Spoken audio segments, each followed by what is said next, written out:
पूर्वी दिल्ली के IP extension स्थित रास विहार कम्युनिटी सेंटर में विधानसभा क्षेत्र विकास एवं उत्पादकता संवाद 2026 कार्यक्रम का आयोजन किया गया।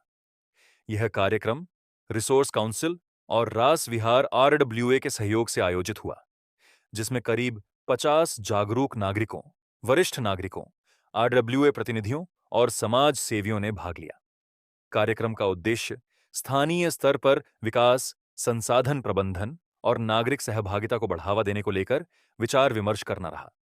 कार्यक्रम में रास विहार आरडब्ल्यूए के अध्यक्ष एमसी त्यागी और महासचिव रमेश अग्रवाल ने सभी प्रतिभागियों का स्वागत करते हुए संवाद के महत्व पर प्रकाश डाला। उन्होंने कहा कि स्थानीय समस्याओं और विकास कार्यों को लेकर नागरिकों की सक्रिय भागीदारी बेहद जरूरी है।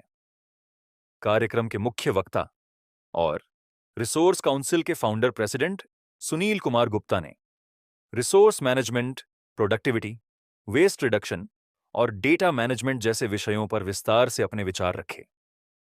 उन्होंने कहा कि किसी भी व्यवस्था को प्रभावी ढंग से संचालित करने के लिए उसके आंकड़ों और संसाधनों का सही प्रबंधन आवश्यक है।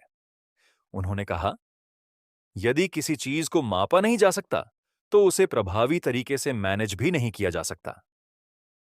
कार्यक्रम में शामिल वक्ताओं ने अपने संबोधन में कहा कि निर्वाचित जनप्रतिनिधि भी समाज के महत्वपूर्ण संसाधन हैं और यदि आरडब्ल्यूए व स्थानीय नागरिक जनप्रतिनिधियों के साथ सहयोगात्मक सोच के साथ काम करें, तो विकसित भारत विजन 2047 के लक्ष्य को तेजी से आगे बढ़ाया जा सकता है।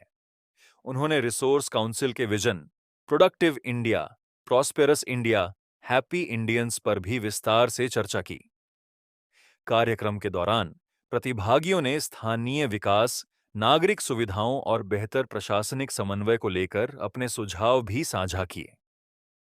सभी ने इस तरह के रचनात्मक और जनहित से जुड़े संवाद कार्यक्रमों को भविष्य में भी जारी रखने पर सहमति जताई। 2047 विकसित भारत 2047 आज हमारा विषय रहा है।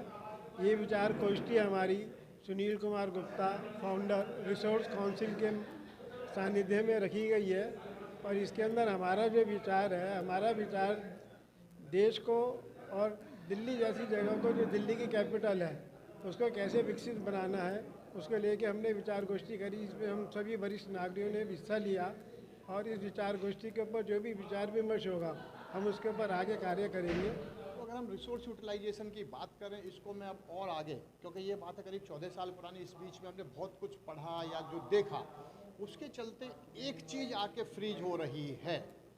हम सब बात करते हैं with due respect to all कि इंडिया आज की डेट में बहुत बड़ी इकनॉमी है, चौथी लार्जेस्ट इकनॉमी थी, बाई चांस अब छठे पे आ गई, फिर चौथे पे आ जाएगी, एक अलग बात है। मगर जीडीपी पर कैपिटा, सी रंगराजन जी ने कहा it is great to be the fourth और fifth economy, but what about the GDP per capita. तो जीडीपी पर कैपिटा यानी प्रोडक्टिविटी में हम 139th रैंक पर हैं, और फिर जब उसको और पढ़ा तो सिंस बर्थ ऑफ इंडिया हम 135 या 145 के बीच में घूम रहे हैं। और जीडीपी पर कैपिटा वो इंडेक्स है जो किसी नेशन की प्रॉस्पेरिटी और सोसाइटल वेलबींग को डिनोट करता है। जब इसके बारे में हमने चर्चा करनी चालू करी सब दोस्तों के साथ 1 to 1 और छोटे छोटे ग्रुप्स में, तो ये निकल के आए कि जीडीपी पर कैपिटा का कंसेप्चुलाइजेशन उतना नहीं है जितना होना चाहिए। जीडीपी के बारे में सब जानते हैं, तो यहाँ से निकल के आए कि जब जीडीपी पर कैपिटा इतना इंपॉर्टेंट है, जो भी सिविक एमिनिटीज़ की अगर हम बात करें, जैसे प्रति व्यक्ति आय की बात करें, हम ह्यूमन डेवलपमेंट इंडेक्स की बात करें, एम्प्लॉयमेंट लेवल की बात करें, एजुकेशन लेवल की बात करें, ये सारे कहीं ना कहीं को रिलेटेड है जीडीपी पर कैपिटा से। तो इसकी अवेयरनेस होनी चाहिए। अवेयरनेस होगी तो अगले स्टेप पे फिर जीडीपी पर कैपिटा एनहेंसमेंट की तरफ आगे बढ़ेंगे। इसी के तहत रिसोर्स काउंसिल ने एक मिशन उठाया, Indian mission 50-50, targeting India GDP per capita rank 50 by year 2050। आज जो कंट्री 50th रैंक पर है वो इंडिया से करीब 8 गुना ज़्यादा प्रोडक्टिव है जो 50th रैंक पर है। अगर आज इंडिया वो सिचुएशन, ये वो मुकाम हासिल कर लेती है तो वो जीडीपी में यूएस को भी सरपास कर जाती है। तो इसलिए रिसोर्स काउंसिल ने GDP per capita, productivity, resource management उसको की रखते हुए इस मुहिम को उठाया। और जो अभी आप आज हमारी रिसोर्स काउंसिल की विचार गोष्ठी थी। अभी एक विचार कॉन्सेप्चुअल लेवल पे ही है। इसमें एक हमने व्हाट्सएप ग्रुप बना के सबके अपने कमेंट्स इकट्ठे करे कि क्या हमें ऐसा कुछ करना चाहिए। हम जो बात कर रहे हैं एक बहुत बड़े चेंज की बात कर रहे हैं और चेंज ऐसा है जो मतलब शायद सबको पसंद ना आए।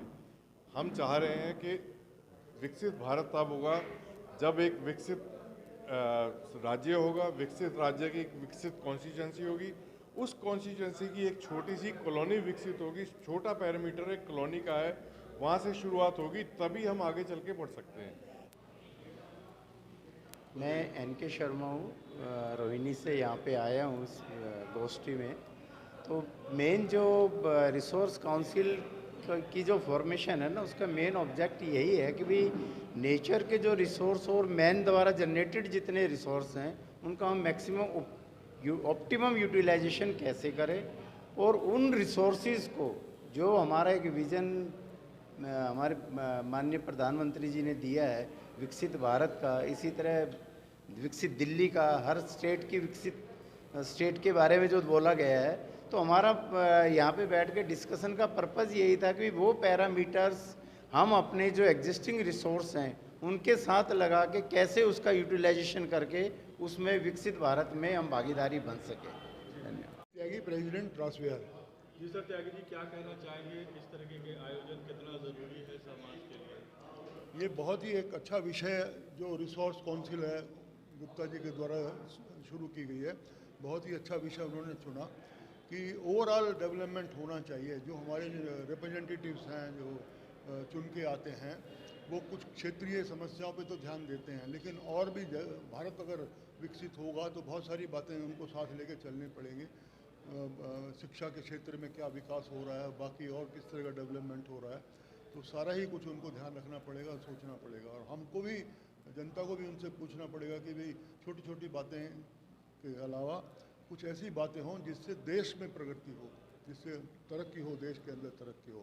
जब हम मोदी जी का जैसे विज़न है 2047 में हम विकसित भारत हो जाएगा, करेंगे, तो उसके लिए सभी को मिलकर प्रयास करना पड़ेगा और जो हमारे रिप्रेजेंटेटिव्स हैं उनको इन बातों का ध्यान रखना पड़ेगा। देखिए, स्थिति इतनी भी भयावह नहीं है जितना कि लोग नकारात्मक विचार रखते हैं।